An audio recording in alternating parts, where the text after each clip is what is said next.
I want to share something with you today that I believe will make you much more effective at resolving conflict and building collaboration. But I want to start by telling you a little story about some groups of chickens, because believe it or not, chickens have a lot to teach us about collaboration. This takes place at Purdue University, where Bill Muir is a professor of genetics and a genuinely nice guy. And Bill was looking into the differences between groups of collaborative chickens. These were just chickens that got along well with each other. I call them the green zone chickens. And there were no star performers in their group. They were just nice to each other.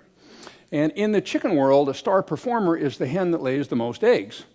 But the problem with the star performers is that they tend to be much more aggressive animals.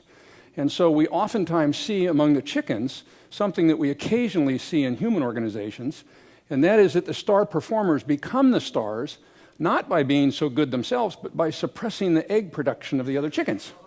So they look better, and they do this by pecking on them. Now, I call these more aggressive star performers the red zone chickens, and they do a lot of damage.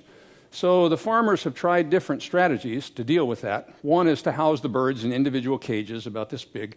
Not a great solution because it's very expensive, takes millions of cages. Another thing they tried is something that's called trimming their beaks. Now, this is a bit of a deceptive term because it gives you the impression that there's a chicken manicurist out there sort of filing down the sharp point. But really, it's an employee with a tool that looks a little bit like a pair of pliers, and they go up and rip a big chunk of the chicken's beak right off its head.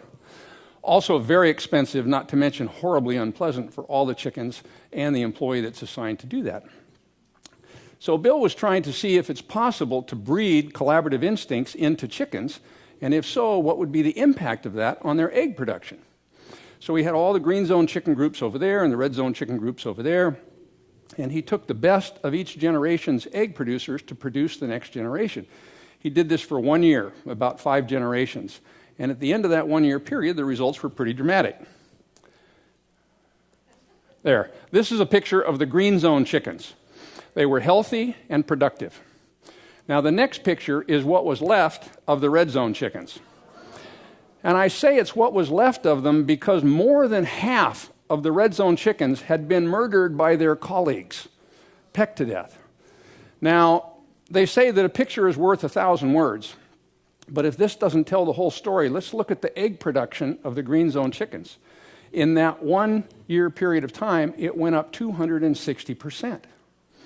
So what we can learn from these chickens is that red zone environments that are more hostile, that are more adversarial, highly conflicted, internally competitive versus externally competitive, they produce more red zone behavior. It feeds on itself and can spread like a virus in an organization. And green zone environments that are more supportive and cooperative and more highly skilled at collaboration, they produce more eggs, or whatever your organization's equivalent is to more eggs. Now,